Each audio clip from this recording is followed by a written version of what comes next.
After an NFL record 21 straight regular season wins, the Patriots coming off a bye, off a loss to the Dolphins. Hey, how are you folks? Jason Horowitz, CBS Sports' Charley Casserly. Glad to be with you on the NFL previews presented by Comcast New England. Going out to take on San Francisco, a game you can see on CBS. And Charlie, you know, again, like we did before the bye, we start New England by talking about Matt Cassel. What are you expecting from him off of the bye?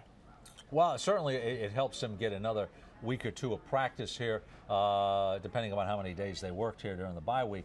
But I think what he is, he's an efficient passer.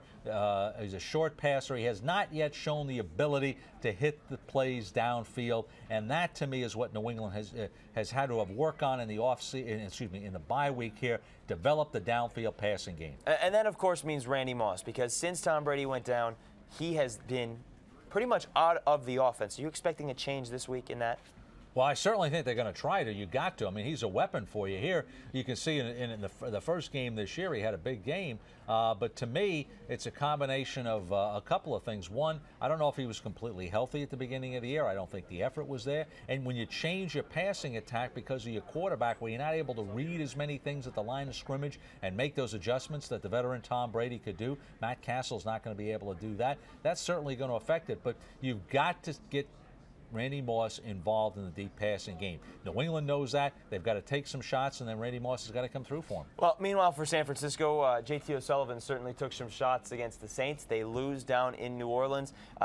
Is he going to feel that pressure again this week? Is that offensive line the weakness for the 49ers? Well, it is. You know, the right tackle, Jonas Jennings, is out right now. He's injured. But here's the other thing. Bill Belichick, New England Patriots, they do a great job of figuring out what you do well and figuring out what your weaknesses are and exploiting them. They're a great game planning group of coaches. And Bill Belichick is 6-2 after the bye. That is, and when he's with the Patriots, that is not an accident. So what are the Patriots going to do? Hey, they are going to find a way to rush the passer. If they can rush it with their front four in nickel or their front three when they're in their base defense, hey, they'll do it. But I would expect them to keep coming after JT O'Sullivan to get sacks and get turnovers. JT O'Sullivan does have some ability to throw the football in a quick release, and he's a good athlete, but he turns it over. The offensive line doesn't protect well.